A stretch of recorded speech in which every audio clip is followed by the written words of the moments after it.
Last time, we managed to defeat the most difficult full team we've seen so far against Kiki. Upon doing so, she collapsed in the courtyard. When she came to, she came clean about her lies about the strength HM and the process we were made to undergo. Victoria's anger at Kiki is interrupted by a report that shadowy figures have been sighted on Azurine Island, and Victoria asks us to investigate. We take our boat from Apophil to Azurine and begin our search.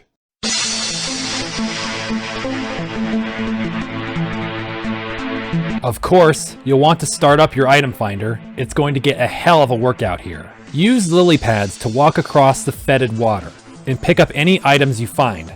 However, you'll find that not everything is as it seems. Little buggers lie in wait for you to try picking them up, completely indistinguishable from real items. What's more, Azurine Island is the home of a new field effect, very early in the episode this time. Let's go over the Fungus's home, Swamp. For me, I think Swamp is the most boring field to fight on, which doesn't necessarily make it easy. It's just tedious, but it can definitely support a team designed for it. To start, poison moves against grounded Pokemon get a 50% power boost, and speaking of grounded Pokemon, they lose 1 speed stage every turn unless they have these abilities. If a Pokemon falls asleep, they take 1/16 max HP damage per turn unless they have Magic Guard. The ability Gooey lowers speed by 2 stages if activated, and Water Compaction is activated at the end of each turn. Dry Skin users get leftovers for free here. Smackdown and Thousand Arrows, yes, Thousand Arrows, the move that barely exists apparently, thank you Zygarde. Anyway, those moves get a 50% boost and gain Water as a secondary type.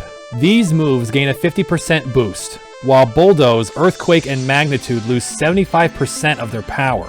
Explosion, Self-Destruct, and Mind Blown do not work. Sleep Powder becomes 100% accurate, which is the one thing about Swamp that's horrible to deal with. Strength Sap restores 30% more HP than normal. Aqua Ring will restore 1/8 max HP per turn. Ingrain will cause damage instead of healing at the same rate, unless the user is poison or steel. Nature Power is Muddy Water. Camouflage is Water. Secret Power may lower speed by 1 stage. A Telluric Seed will raise both defenses by 1 stage and apply Ingrain. So yeah, that's all there is in the Swamp.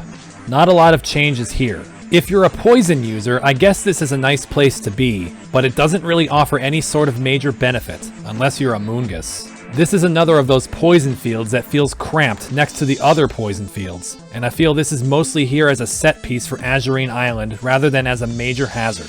As the name suggests, fighting in this is a slog. Depth 3.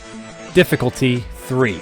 After dealing with the mushroom, you'll notice a prominent glinting object nearby. Stepping on it and using it will tell you it's one of Kane's earrings. So Kane is here? Of his own volition, or of Ace's? Something I want to mention now, which I'm probably not going to do anymore, is that you will need Cut to get through this area. Most of this game uses the HM guardrails throughout, not just to barricade a new area. I won't be mentioning them because I am using easy HMs, which means you may find yourself getting hampered by these obstacles more often than I make it seem. Anyway, walk west across a path of pads and to the south to find the TM for Infestation. Most of this island is not too complicated to find your way through, but there are some offshoots to find items. One here through these trees on the outer Lily Road leads to a Fungus guarding a Thunderstone. Make your way down the eastern side of the island and notice that ledge. Keep in mind that you won't be able to go back after you jump down until you beat a major fight. Before you do jump down, make sure to walk to the left downstream and find this shiny stone. Head to the ledge and continue on, while also spying a green item ball at the top of a river of lily pads. Go up to it to obtain the swamp readout. Walking to the south on this narrow foliage path will net you a miracle seed. At this point, you'll come up to a light shard, which in this case serves as a warning to be wary as you walk forward. If you are low on HP right now, use it. Search around a few areas to the south of a tree line, which lets you spy a building to the south. However, tread lightly and save often. The duo of privates literally pull a Gen 1 rival on you, presenting you with a major fight before you knew there'd even be one. I knew there'd be one, but shh. Eclipse snidely and rhetorically asks us what we're doing here, and Aster rhetorically answers that we're here to find our friend, which must mean Kane. Though Eclipse has to deal with Aster's dumb ass, she's pleased to point out that this time, as opposed to the other 2 times we faced them, we are all alone, and she tells us we are trespassing on private property. Thus the battle begins, and for the first time, a Team Meteor battle pits us against 6 Pokemon, in doubles no less. The duo leads with the Gen 3 Celestial Pokemon, while I lead with Growlithe and Greninja. Not a great matchup, but Growlithe has Crunch, so we have an option.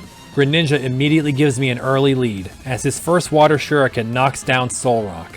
Though I want to get that Crunch in there on the Lunatone, a Rock Slide flinch says no. My side speed begins to sink, while Lunatone floats above the mire, and Aster sends out his Lycanroc.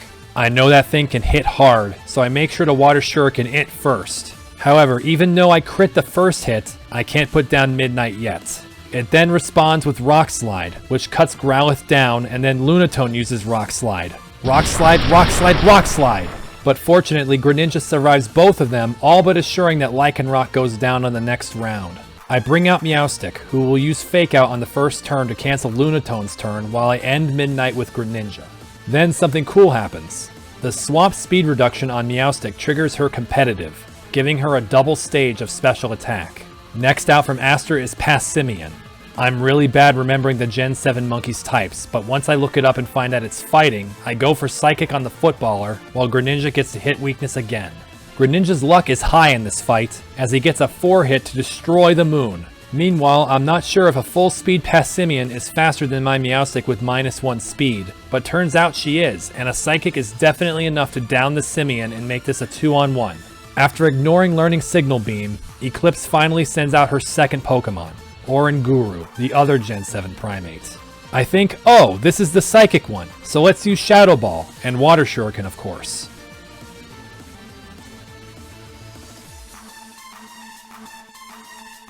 Man, that Signal Beam is sounding good right about now. Fortunately, Greninja survives even through that foul play, which means he can still attack once more. Meowstic is pretty out of position now, so I have her use Light Screen as Greninja goes for his last Shuriken. A Nature Power from Oranguru becomes Muddy Water, hitting both of us and taking out Greninja. Fortunately, the Light Screen really cut down on the damage. I go out to Zeb now, who is way faster than anything on the field currently, and we send a Psychic and Discharge to the Guru. Light Screen also dampens the collateral damage from Discharge, and with Psychic we take out the Psychic and normal Ape.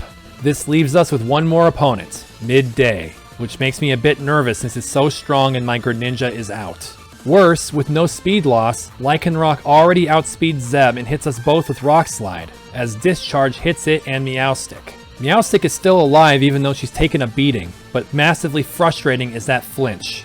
6 special attack stages and I don't get to use them. I don't want to kill Meowstic with Zeb, so I have him use Thunder Wave so I can bring this speedy thing down to our level, and hope that Meowstic can maybe get that killing blow. Meowstic does not dodge the next Rock Slide, but Zeb remains standing and lands the Thunder Wave, pretty much clinching the fight. I bring out Hariyama, who is going to have to endure some shocks from Zeb as well, but takes away Midday's turn with Fake Out. On Death's Door, Lycanroc Accelerox down my Zeb, before Hariyama tells her to knock it off. Not a bad fight, but I know how much Water Shuriken luck swung that battle for me. Both of their leads went down to a single Water Shuriken each, which didn't have to happen, but a win is a win.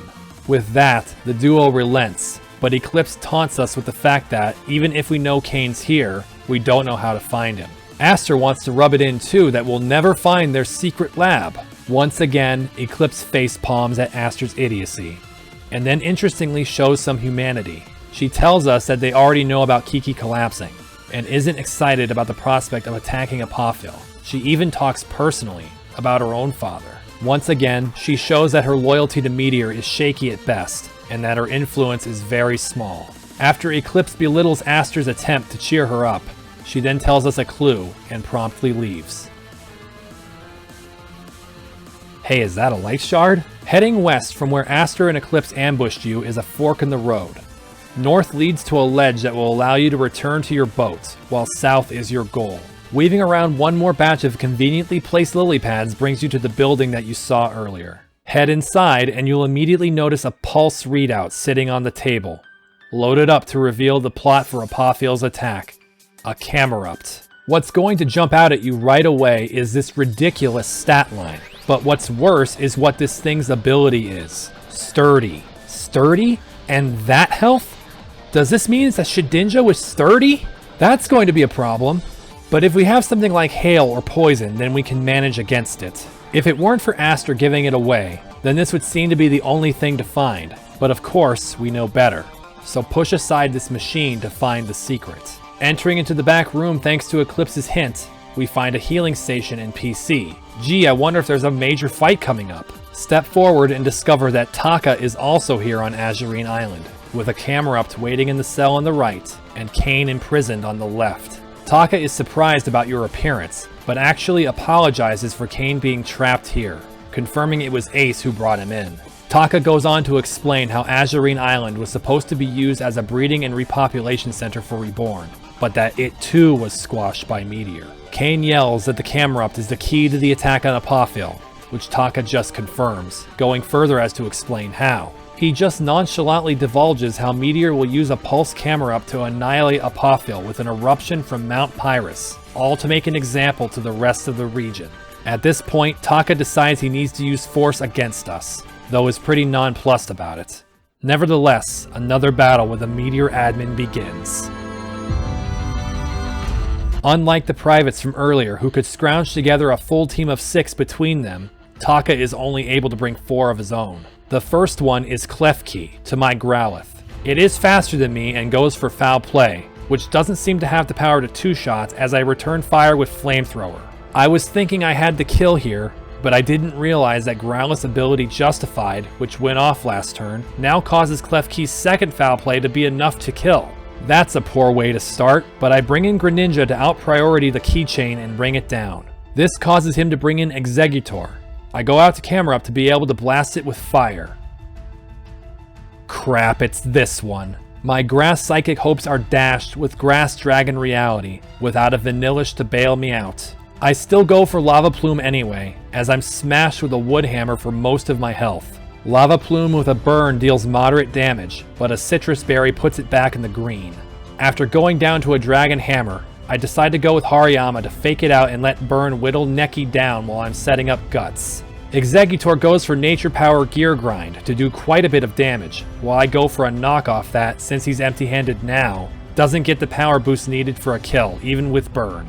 This lets the Palm Tree hit me once more, but I'm able to knock off the Coconut Faces before Hariyama succumbs to the burn. I've lost 3 to Taka's 2, and now I won't get to know what he's sending next, so I use Meowstic with its speed and having Fake Out. Taka responds with Gligar, who after being faked out, lands an Acrobatics on me as I beat it with 2 Psychics. Now Taka brings his ace out, Chatot, now being level 45, but this time I do have an electric move with a field effect to help. Chatot outspeeds for Heat Wave, but is not enough to kill while I wipe out the bird with a single discharge. With Taka defeated, he then orders the grunts to retreat and take the camera up to Apophil. He also appears to bait us with coming to stop them. Though maybe it isn't bait like in Rotocrene.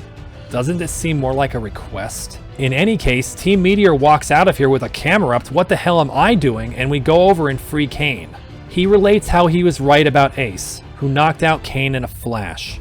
Kain is anxious to get back to Apophil, but seeing the box on the table stops him. He mentions that the grunts who brought it in said it was meant for Sirius only. Of course, fuck that guy. Kain opens it to find it contains jewelry. Kain doesn't think much of the brooch and its emerald gem, which came with a note to confirm authenticity.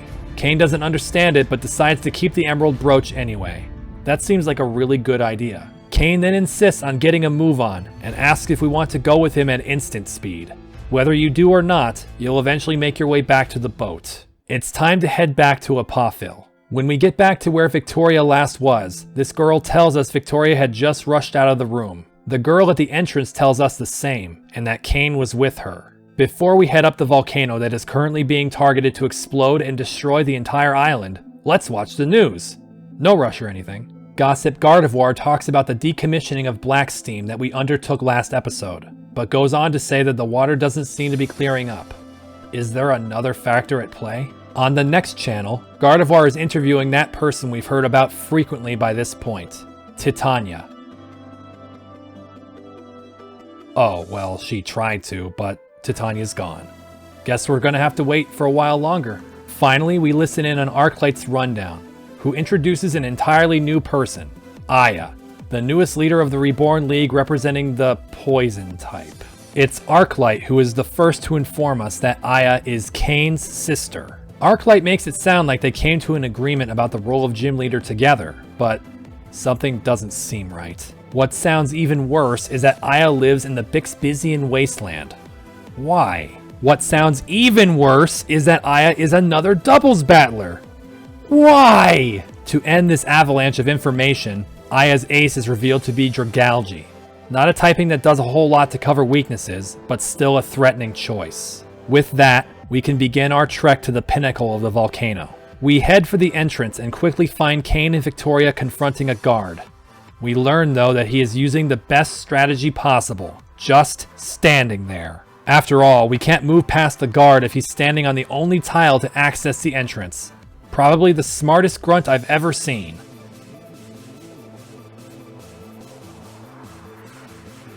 Hey man, you tried your best. We walk into Mount Pyrus and are immediately assailed by two more guards. Kane runs towards the crater while Victoria and I begin battle with the grunts. Like the other meteor grunts we've faced to this point, there isn't anything challenging here, especially since we start every fight with full HP thanks to Victoria. What's more, since we did the puzzle of Mount Pyrus in the last episode, we don't have to do it again. I'm still going to fight all the grunts throughout the mountain though. However, what one of these first grunts says to you is something that you should heed. Is the dread building in your stomach yet? Now I said that none of the opponents are challenges, but these two dames claim they have new tricks. I fought one higher level than that. These are the last guards to defeat, which lets you reach the peak of Mount Pyrus. Not again. We approach the crater with the threat of Meteor and the Pulse Camerupt awaiting us. Victoria makes it known that she is worried for Cal, especially after how far he's come with his self-improvement. It's time for the first major showdown. We see Kane, but as soon as we reach him, we see who else is here besides Taka and Cal, Solaris. Victoria believes that Cal has already been defeated, as Kane steps back unable to continue fighting. Victoria takes his place and asserts that she will stop Meteor, giving off a lot of the same attitude like she did back in Obsidia. This only amuses Solaris, who is decidedly confident against us. Kane quickly points out that we are on a short fuse now, as we lay eyes on the Camerupt already hooked into the Pulse. However, Solaris threatens that we will do nothing to the Pulse, as he commands Taka to take on Victoria, who responds with a line that explains a lot. It is now that Solaris decides to take off the gloves. He is going to fight us, and says a line that strikes terror into every first-time player's heart. But then, what you hear next is something that strikes terror into every Pokemon player's heart.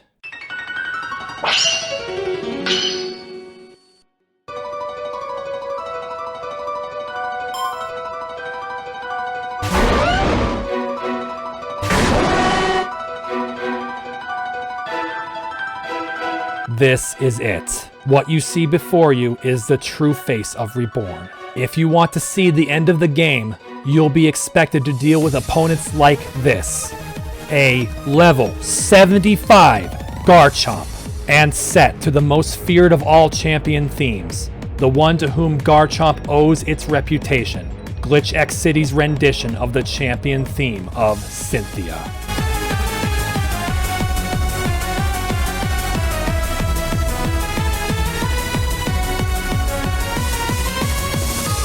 When you first reach this point, you will lose. Period. What's important is that the game doesn't require you to win this. Yes, you are allowed this one concession. You don't have to win this fight. But can you? You can. But you cannot approach this fight with ragtag bullshitting. Not only is this pseudo-legendary a minimum of 30 levels higher than anything you're going to use, it is holding leftovers. In addition to that, you can't just toxic and stall.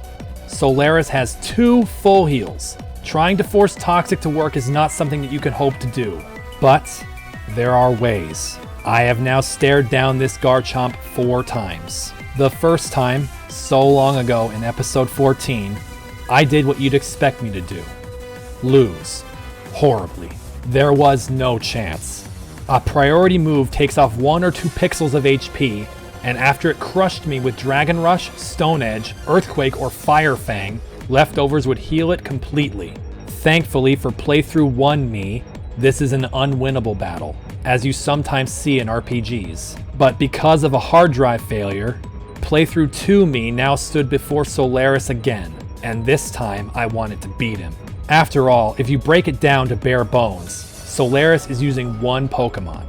Surely you can use 6 to fell 1. And yes, you could, and I did. It's just that the way I did it was absolutely god-awful. I can't recount everything I did in that fight, since it was so long ago, but I do know this. I had Charizard, and it knew Smokescreen. Using a Focus Sash, I could land 1 Smokescreen, and hope. Thanks to AI wanting to use Stone Edge on a Charizard, I had a sizable chance to avoid it as I continued putting more Smokescreens on the Garchomp. Let me tell you, this was not something that you should ever do, because using 6 accuracy drops wasn't enough. I couldn't hurt this thing with anything. As if Reborn needed to help this fucking Garchomp anymore, we're standing on superheated field. That means ice attacks lose half their power. So how did I win this? Disgusting, absolutely scrubby amounts of healing items. I used revives and max revives, dug up from the mining minigame and bought from the candy store to keep getting a Pokemon up before my last one fainted. A level 75 Garchomp may be able to make any one of my Pokemon faint in 1 turn, but it can't make 2 of my Pokemon faint in 1 turn in singles. After an eternity of Garchomp whiffing all of its moves and draining all of its power points, the dragon struggled itself to death, and I was victorious over the leader of Meteor. His 1 Pokemon anyway, and he probably has others he could bring out too. Regardless, I defeated Solaris. But because of a developer recommendation, playthrough 3 me faced the Garchomp again. This time, I was ready, and had prepared a strategy that could be done without items.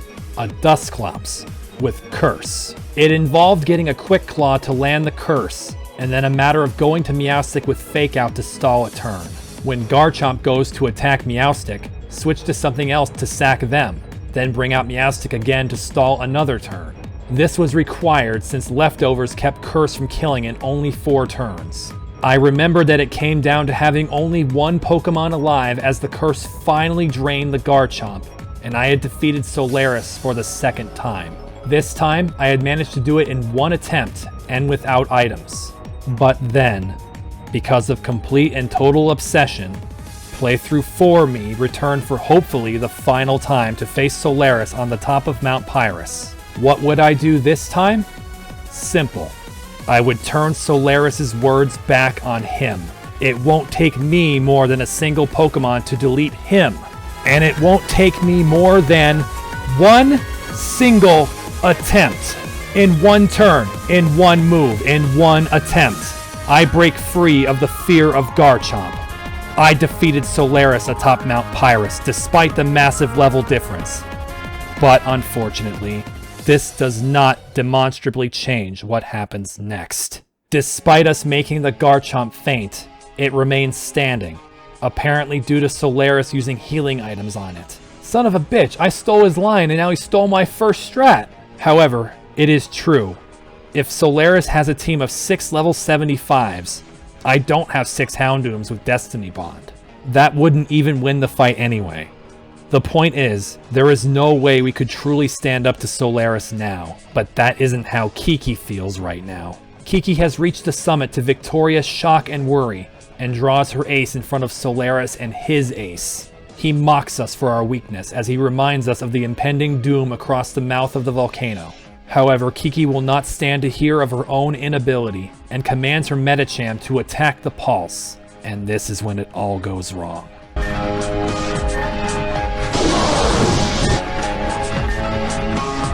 Cal's act reveals his role as a double agent, codenamed Canis Minor. You now know what Astra meant back in Lapis. Solaris revels in our despair, as he says how Cal had joined Meteor himself, and him arriving at the Academy was the perfect end for Meteor's plan. Cal doesn't deny this, giving a milquetoast reasoning. But then...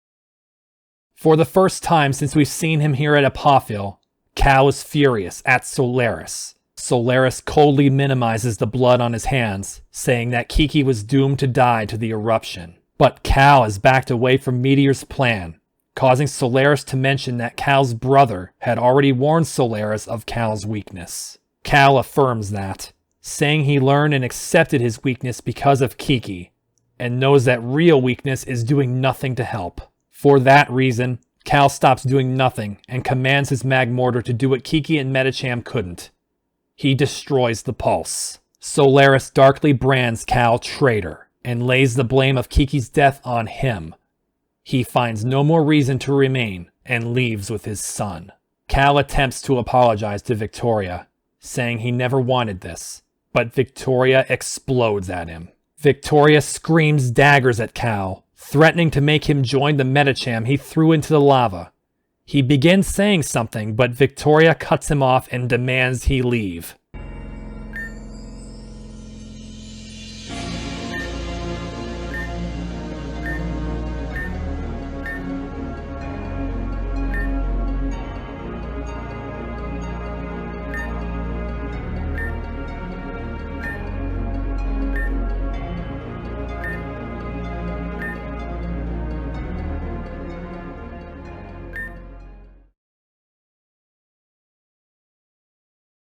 Back in the Academy, Victoria comments that we have protected a now empty Apophil. Kane tries to be reassuring, but Victoria throws it back in his face, going on to tear herself down for both being too weak to stop Solaris and for bringing Cal to Apophil in the first place. Kane tells her not to blame herself, and on this she agrees, saying that we have to stop Meteor wherever they operate. For that reason, she reminds us about the third pulse in Bixbysian Wasteland, and that Kane's family is there. To this, he says nervously that there is some difficulty between him and his family, but Victoria then accuses him of hesitating to protect them and hiding behind reassurances, being very confrontational. Kane quickly decides he doesn't want to take this, which causes Victoria to feel remorseful for her aggressiveness. She now states that she must truly run Apophil as Kiki intended her to do, and tells us our adventure with her is at an end.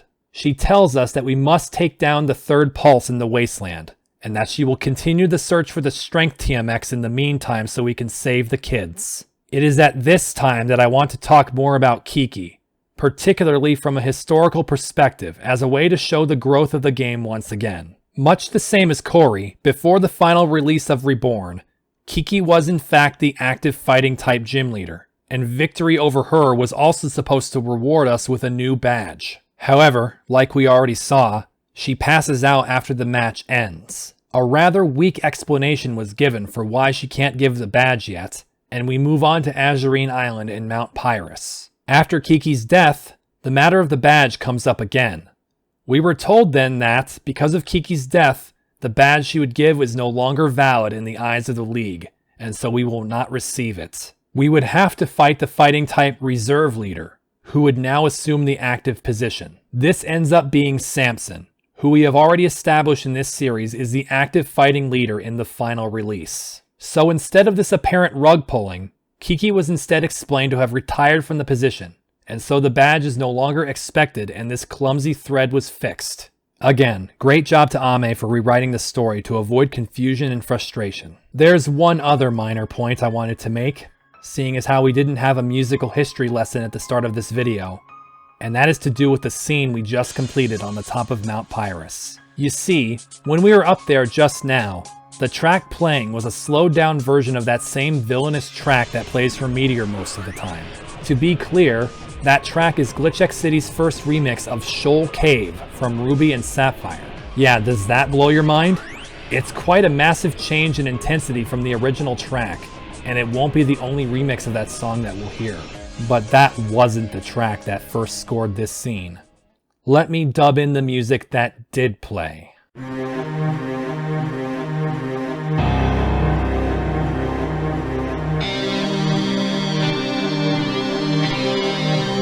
I was always disappointed that this track was removed from the game for the present day theme, because when you step into this scene and hear the game's title theme start, you know that something enormous is about to go down, that a seismic shift is about to occur. To this day, I will always remember this scene with the Route 10 remix.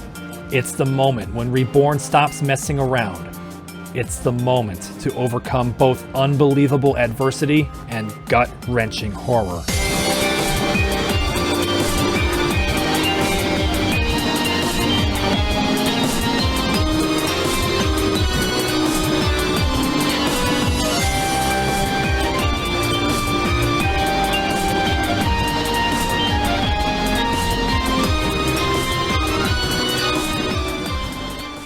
Okay, that's enough history for today. We need to do as Victoria pleaded and head to Bixbizion, which we can reach by returning to Obsidia. Doing so, we find that Cain has decided to come here.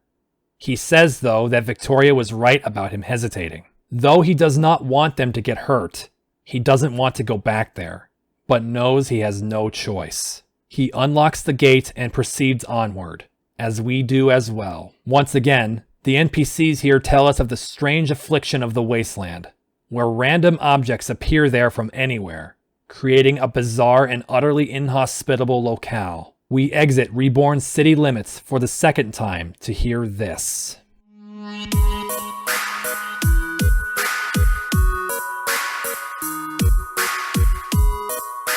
That's quite a lively and whimsical beat, isn't it? Thank Glitch X City's rendition of Levair City from X and Y. It strangely fits a place with the kind of chaos Bixbizion exudes, something completely untamed to explore, while being slightly mysterious. But let me just say, next episode's history lesson will be about this place. The Wasteland is what everyone said it was and more.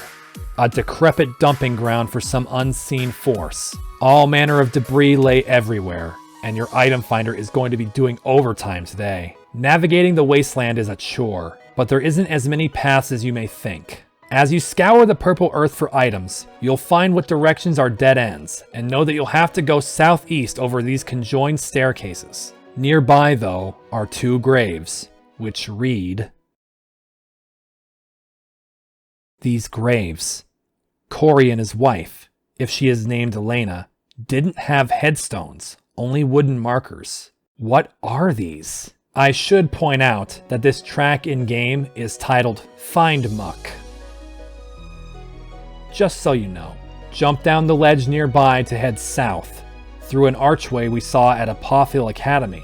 This intrepid guy tells us that the steel beam sloping down the hill can be used as a slide. Both it and the ledge are one way, so expect to find your way back through some other means. Then notice another gravestone by the errant train tracks. This grave should not exist. Not already. Go into the building and quickly climb to the top, exiting out onto a mesa. You'll find another steel beam that will let you get back to the beginning, along with this ledge to explore the northern ridge. Check the drum nearby for an ability capsule. In the north, you'll approach a massive wall with an entrance. Before heading in there though, it's worth noting that the grass tiles in the wasteland are very sparse, but have very high encounter rates to compensate. As it were, this is when I first encountered a Pokemon in Bixbizion Wasteland, and thus we encountered the field effect named after it. Let's now go into the details of Wasteland.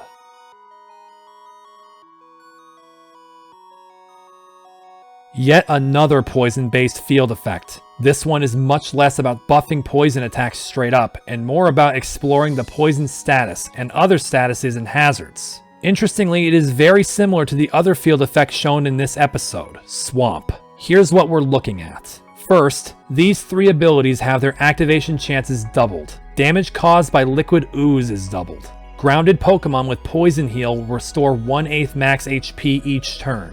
Merciless and Toxic Boost are activated. That's going to matter later, let me tell you. Gooey will additionally inflict poison on activation. Attacks used by Pokemon with Corrosion, which is just Salazzle, have a 10% chance to cause burn, poison, paralysis, or freeze. Swallow restores twice the HP as normal, and will cure status conditions if Stockpile was used 3 times. Spit Up doubles in power, while these 3 ground moves get 50% more power and get a secondary poison type.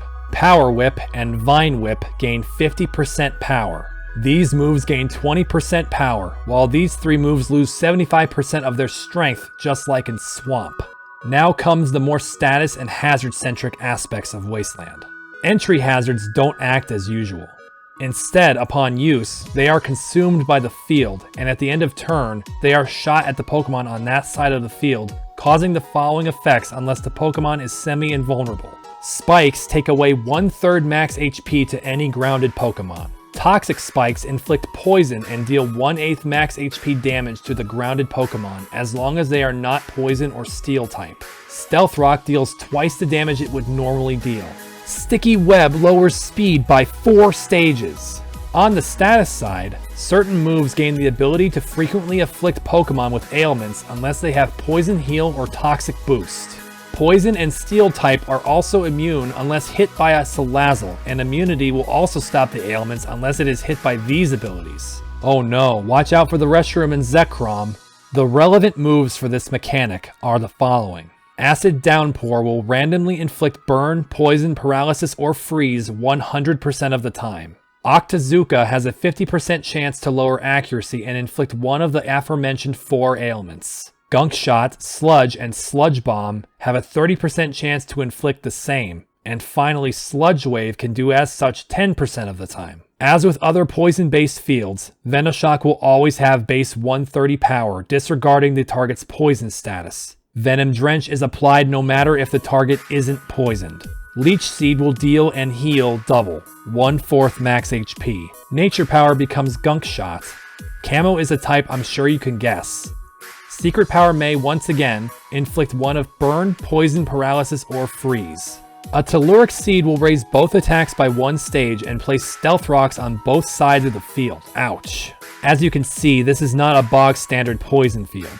Wasteland definitely distinguishes itself, and using it effectively as will be done to you, yields devastating results. Certain Pokemon will become automatic issues just being on this field, like Salazzle and Toxapex. However, if you don't encounter Pokemon like that, then the Wasteland won't harm you so gravely.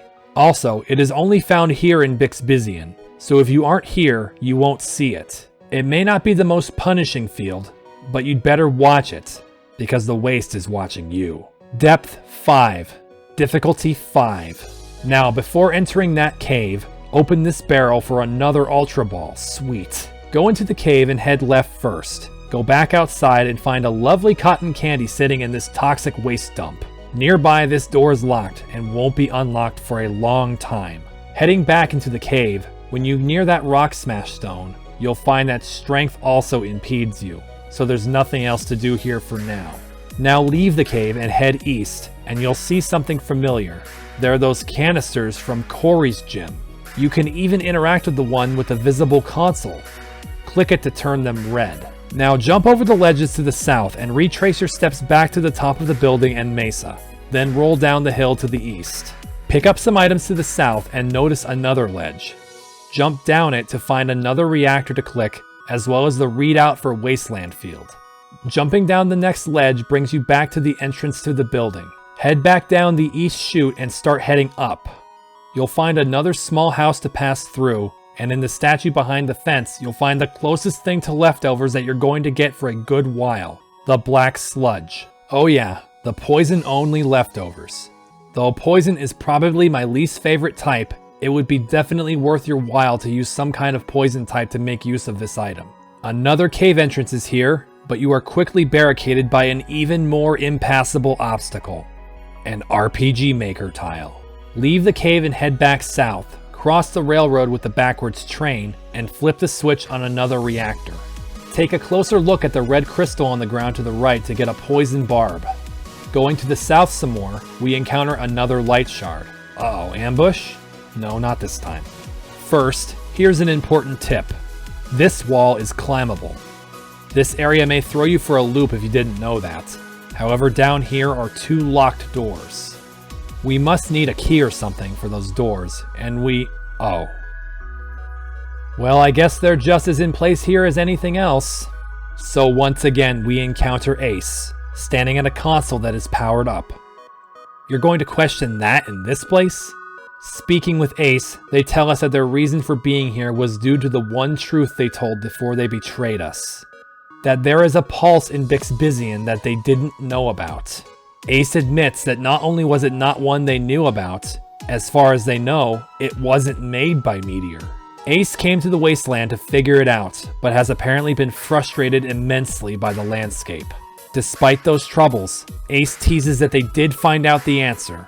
However, they remind us, as if we'd forget, that we are enemies, but proposes a game. It's still a Pokemon battle. If we win, then we share information.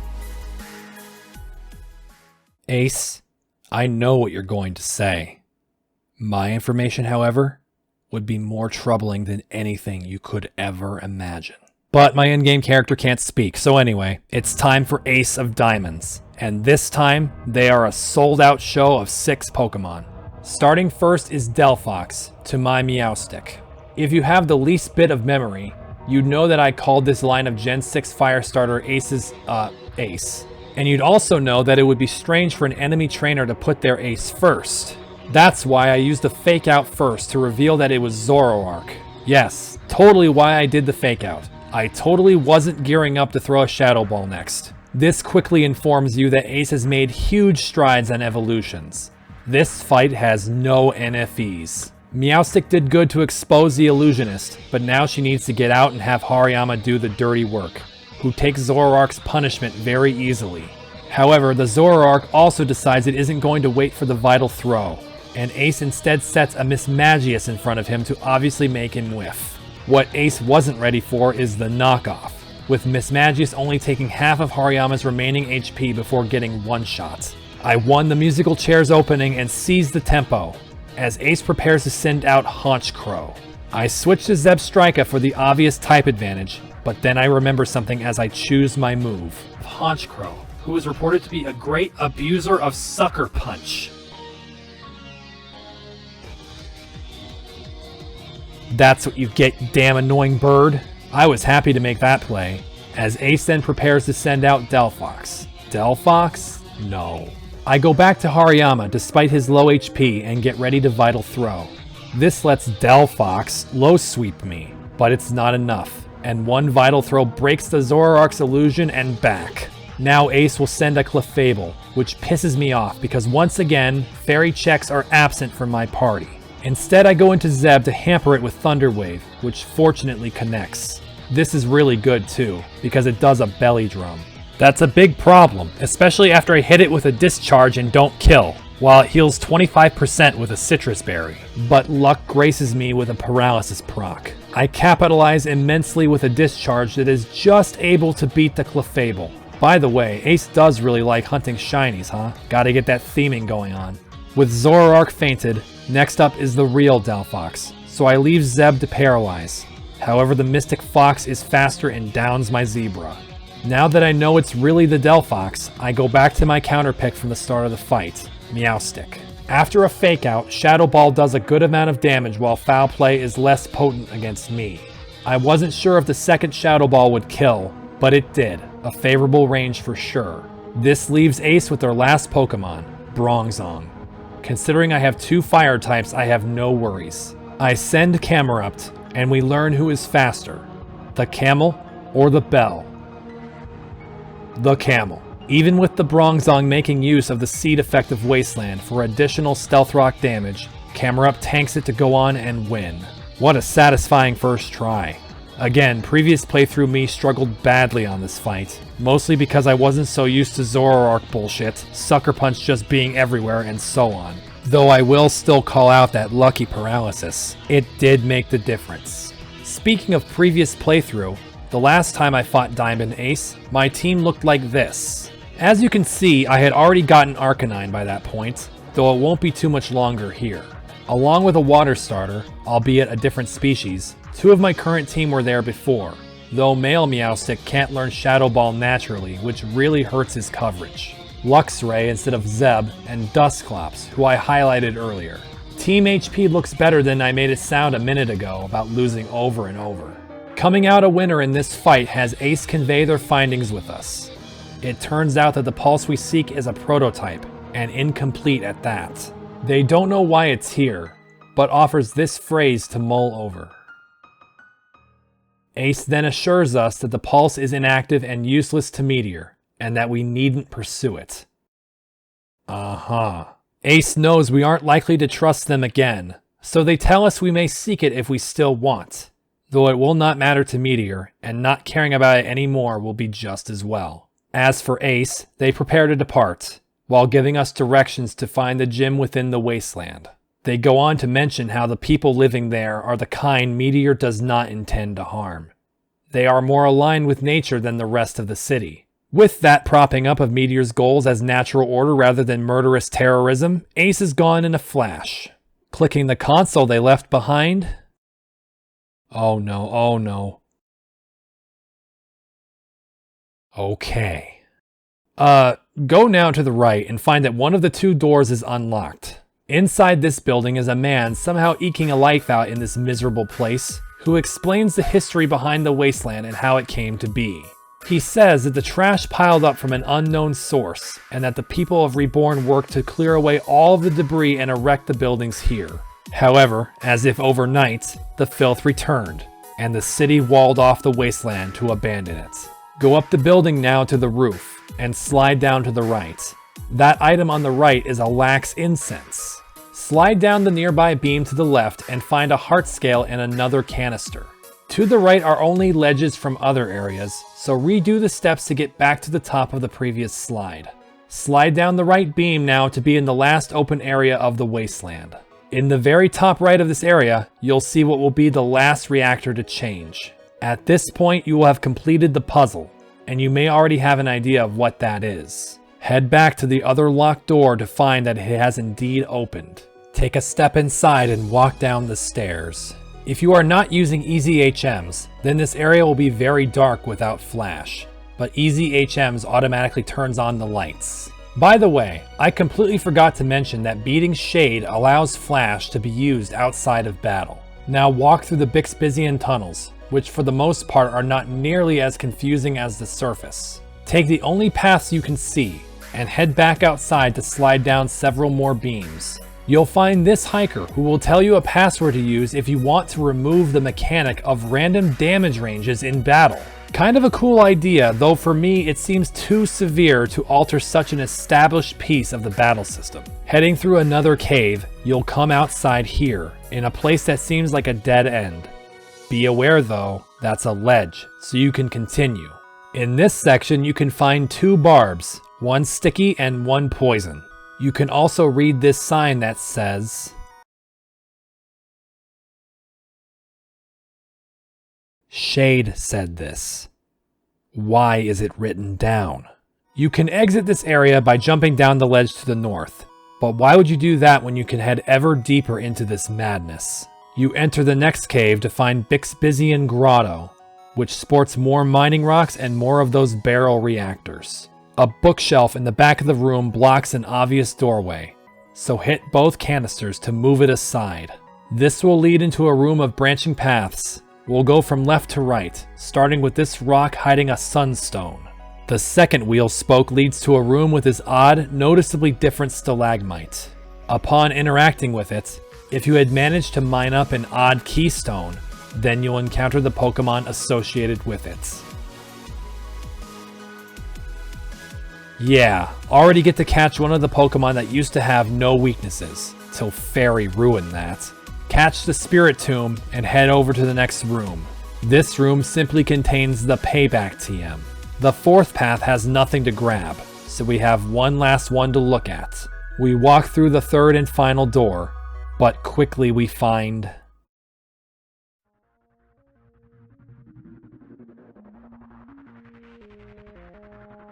Why is there a pulse readout back there?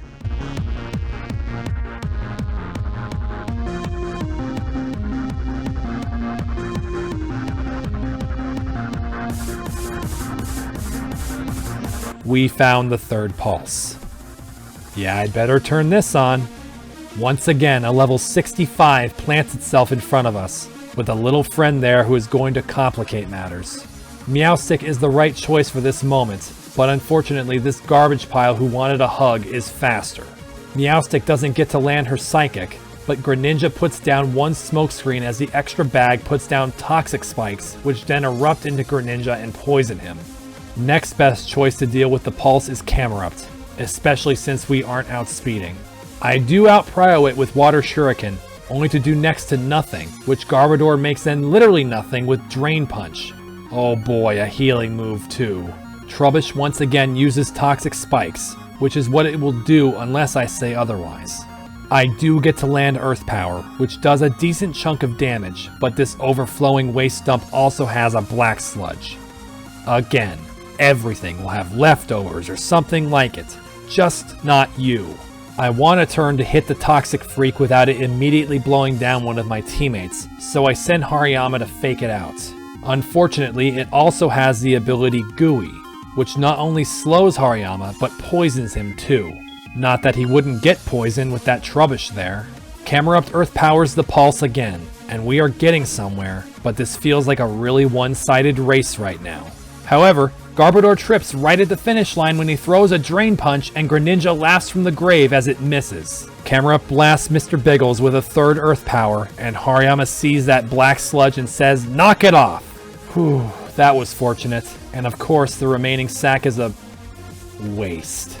Well, that one was not nearly as bad as the Muck. And when we pick up the readout behind it, we find that it was indeed for that Garbodor, which we can see did not have nearly as frightful stats as the Muck. But something is off about this. Ace said this pulse had nothing to do with Meteor, and this readout says that exactly. So, who wrote this? Well, no sense in dwelling on that. Pick up the TM nearby for Venoshock. Nice, now we can use the move these poison fields have been powering up every time.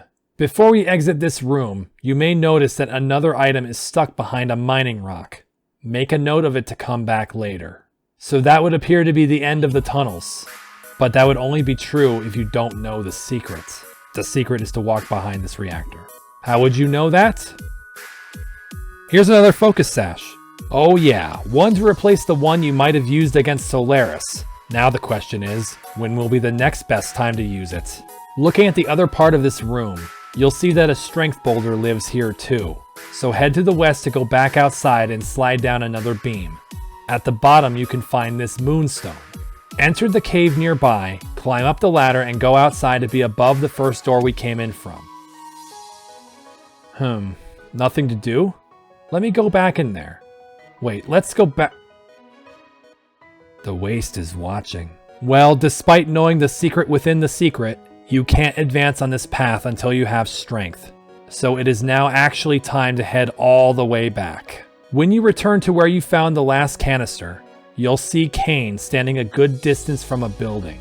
We've apparently made it to the gym, and his motivation has dried up. He tells us that his family disapproves of what he does, and finds it difficult to come to grips with that to help them. He wrestles with the outcomes that could happen, until we tell him that Meteor is no longer a threat to this area. Upon hearing that, Kane decides everything is okay. Well, we do have to go in there, so let's do it. Entering the gym, we find that it is more of a house, which is what this lady bitterly confirms. She seems resigned to the fact that her house is a gym, but criticizes the people who were supposed to build it up for that purpose. She uses a particular figure of speech referring to those contractors, which kind of gives away pretty quickly why Kane might have butted heads here. After this, the woman now acknowledges us as a league challenger, informing us that Aya is her daughter, she herself named Lana, living here with her husband Tez. She loudly calls to Aya that we're here, but Aya loudly responds that she's busy, to which Lana explains that she is already battling another trainer. Talking to Lana again has her complain of the healing station and PC in their living room, while also passive-aggressively bad-mouthing the generation younger than her. Yeah, starting to see it, Kane. In the room above, the man who we were told was named Tez stands in a cluttered room, and talking to him proves to be a mistake in its own right. So is trying to go into the room to the left. Almost as bad as Crodberry. So who is it that Aya is facing right now? We walk into the arena and find out, and wish we hadn't. So after shit-talking the person right next to him and getting called out, Fern makes excuses like always as another person arrives. In walks Hardy, a breath of fresh air. Fern and Hardy greet each other frigidly as Hardy goes to meet Aya, the league's newest leader. He apologizes that she had to meet Fern ever, as he explains that they knew each other from the Onyx Trainers School, being both classmates and the brothers of their sisters who used to be friends. Wait, Florinia and... which of the four would you think is Hardy's sister? At this point, Aya decides she doesn't care about this conversation and goes to heal her team, as Fern returns to putting her down. He then thinks he'll do us a big favor and gives us a good reason to come here. Oh yeah, kicking your ass is always a good reason. Finally, Fern has a team of 6. He leads with Rhydon to my brand new evolution, Arcanine. This is an unfortunate matchup for me, as I only do about half with close combat as Rhydon connects with a Stone Edge. Greninja comes in for the easy follow-up, as he then sends out Roserade. I remember from last time that Meowstic was able to outspeed it, and after a fake-out I find out this is still true. However, it survives on the narrowest of pixels and Giga Drains back a quarter of its life. No funny business happens as I take out the Roserade on the follow-up. Next is Crocodile, another one of his team members I hate. It's just so beefy and hits like a train. I send Greninja out to it, thankfully getting to ignore its Intimidate using Water Shuriken. I get a measly 2-hit, but it misses the first Thunder Fang. I get yet another 2-hit to fail to kill as it chomps me on the second try, but Greninja lives. Of course it goes down on the third Shuriken. Next up is Fracture, and being less of a Nillish, I go into Hariyama instead. After a fake out, I try going for the knockoff, but taking a powerful dual chop with burn damage, I find that it is not holding an item, so it survives. I don't outspeed and can't survive another dual chop. I send out Meowstic to finish it off since I don't trust Water Shuriken to do it. Fortunately, Meowstic is faster than Fracture, but then comes his starter's final form, Decidueye, gaining its Ghost type. That makes me want to try leaving in Meowstic for Shadow Ball. Fucker Punch is more like it. I go to the other Pokemon suited to fight this typing, Camerupt, but unlike before, a single Lava Plume doesn't kill, and Leaf Blade is more than capable of two-shotting me. Only chance left is to go into Zebstrika to paralyze. I actually am faster and land the Thunder Wave, but the damn owl is somehow equipped with a Lumberry. Like seriously, what is that prediction? I don't bother going for the Thunder Wave again, forgetting that it is just going to use Fucker Punch. At this health on Greninja, Smokescreen is the only way I'm living, but Decidueye still gets me anyway.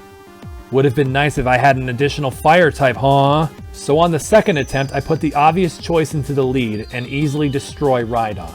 Roserade comes out second like last time, and besides being poison pointed, the exact same things happen, including the Roserade still being left on literally 1 HP after Psychic. Still, I kill the Roserade and send out Greninja for Crook. This time, he doesn't miss Thunder Fang as I get another dinky 2-hit on the first attack, but fortunately I get 3 for the second and land in the same place again. Here's Fracture again, so I try Hariyama for Vital Throw since he's slower regardless. After a fake out, I take the same dual chop, but Vital Throw is actually capable of doing the rest of the job. Now comes Fern's last unknown, Scyther. I decide to use Greninja for Smackdown since he's faster. However, though I do smack the bug, it's just barely off the kill, and Scyther X-Scissors Greninja out. I try Zeb for speed, but even though that doesn't pan out, Zeb can survive X-Scissor to kill the Scyther, and we are left with the Ghost Owl. I keep Zeb in for paralysis since he was faster, and a better first turn happens. This time he tried to go for Sucker Punch, but Thunderwave says screw that and paralyzes Decidueye, getting through the Lumberry layer. The second turn, Zeb goes first and lands another paralysis, and I get the lucky stolen turn. When I go for Flame Charge though, I see Sucker Punch and expect defeat, but Zeb bosses it on 2 to charge into the Owl. I'm thinking that all 4 of Decidueye's moves must be currently Sucker Punch, so I go for Charge, but it actually decided to do Leaf Blade. That's fine. I send out Hariyama and he actually beats the Decidueye thanks to the paralysis and knocks him off and out. Ugh. Fern has now reached that point where his fights will piss me off, and it's going to get worse. Especially since we can see how many more evolutions his team can undergo. Hardy is stoked to see Fern lose, who once again makes any excuse to weasel his way out of it. Also, blatant lie. That calls for a fuck you, Fern. Aya returns and says she's ready to battle us, while Fern stays to heckle even more. Heal up and prepare for more pain. Before we do this second awful doubles battle against Aya, one that has also mangled me in the past, let's go over who I'm using. Greninja is here to be a neutral force, using prio moves to hopefully clean up weak enemies.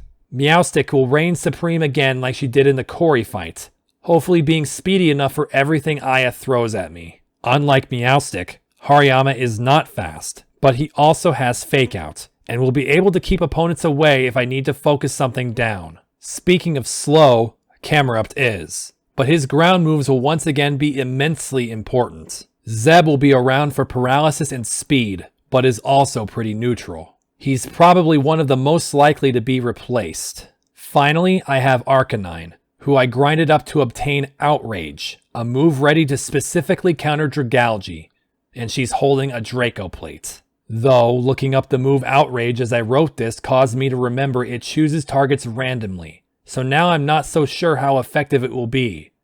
Another prayer to RNG, I guess. Let's get this horrible doubles fight underway.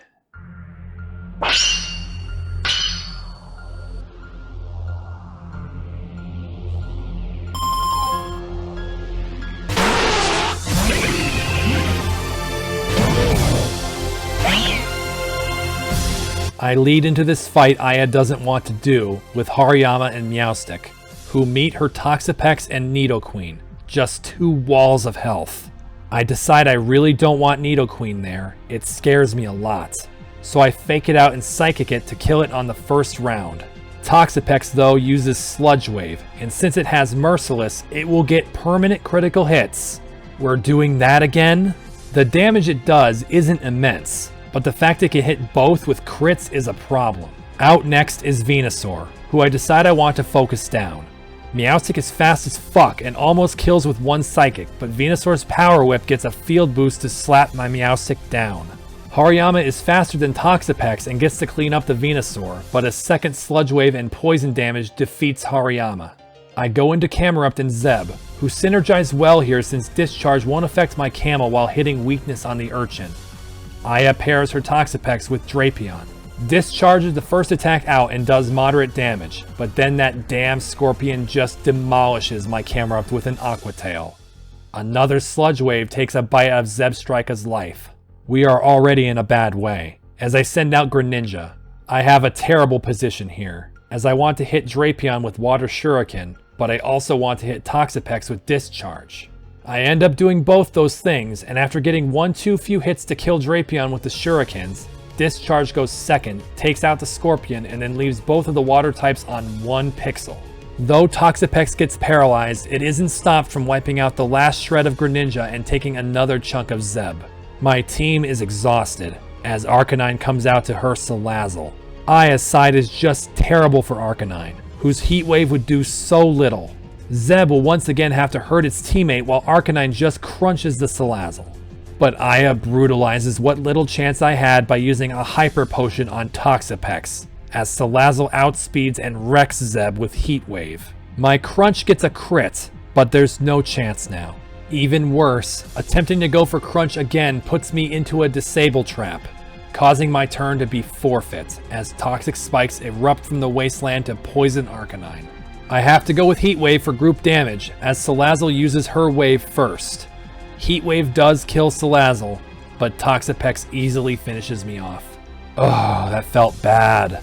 I don't know where the weak point of my team is yet, so I just go again. This time, I realize that this Toxapex has gotta go. I decide to focus it instead of Nidoqueen, but unfortunately the tanky water type survives while Nidoqueen stealth rocks us in the face. I have Hariyama use Knockoff to slap the black sludge out of Nidoqueen's hands while Meowstic was supposed to clean up the Toxapex with her superior speed, but Aya once again saves it with an item. Another Stealth Rock eruption hits my Pokemon, but Aya's are worse for wear, and I realize something. Hariyama is faster than Toxapex, and Meowstic is faster than both. So Meowstic Psychics the Nidoqueen as Hariyama can get the boosted knockoff for Toxapex, and boom, clear. Next out is Venusaur and Drapion. Since Drapion is unperturbed by Meowstic, I decide to consolidate both hits for Venusaur. Again, one Psychic puts him agonizingly close to death as Drapion then knocks out Meowstic. I think that Hariyama is finished when the Gunk Shot comes out of Nature Power, but incredibly Hariyama is a beast and uses Drapion's move to flatten the Venusaur. The Fire Poison Lizard comes back, so I send my Frog out for it.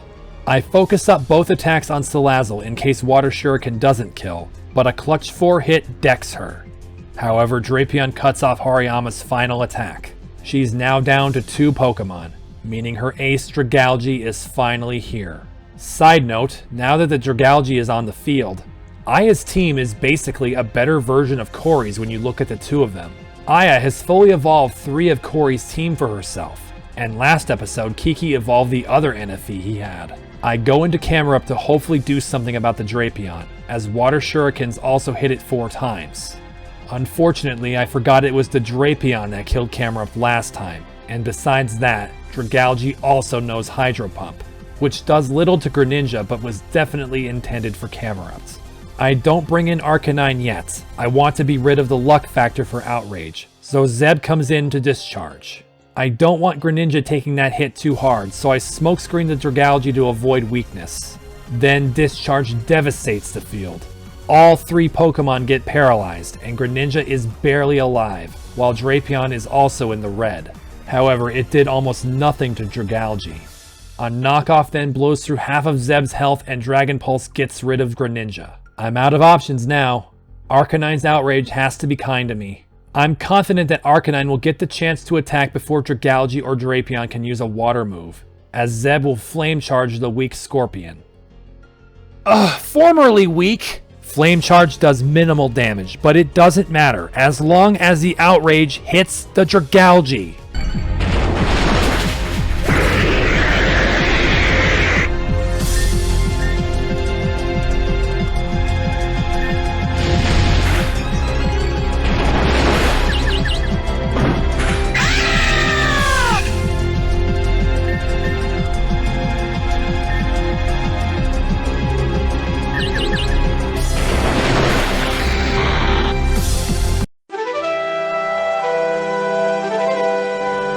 Holy shit!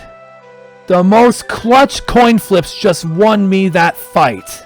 The Outrage had the biggest payoff I've ever seen, decimating her ace in 1 hit. The Drapion was a menace that whole battle, and if Confusion took my turn there, I would probably have lost to its Aqua Tail. Growlithe had been pretty underwhelming, but now that she's an Arcanine, I know she's going to be a monster. I'm honestly stunned I won in 2 attempts. After the first battle, I was completely lost about where I was going with this, but killing the Toxapex early was critical. I specifically remember the Nidoqueen just destroying me before, but this time it posed little threats. The early lead was all I needed to take this win. As a quick side note about my completed files team on this fight, it is the same as Ace, which isn't surprising, but apparently I didn't screenshot the team after the fight because there's obviously no way I took no damage. For like a billion reasons. All you have to know is this fight murdered me, which is why I was nervous about the Nidoqueen at the beginning. With the battle won, Aya is glad that she can be rid of all of us now. Fern gives another shitty remark and we are definitely all glad to be rid of him. Fuck you, Fern. Hardy tries to cheer up Aya now, but she's not very receptive. She explains that none of this was what she wanted. The job of gym leader was supposed to be Kane's, but he left her with it, abandoning them without a word. She shows that she has no self-esteem at all. Hardy asks if he could stay to help her with things, though she doesn't want that. Hardy insists though, and also recommends she award us with the badge we won. She accepts this and hands us the Blight badge, which brings us to the halfway point, being able to control Pokemon up to level 50. Her badge also activates strength for us whenever we finally obtain it. Lastly, she gives us a TM for Sludge Wave and says another self-loathing statement. She tells us to leave, while Hardy says he's looking forward to battling us in Agate City. Agate City. No, don't think about it. We need to think about something more pressing. How to rescue the kids. Where is the strength machine? And what is this chaos?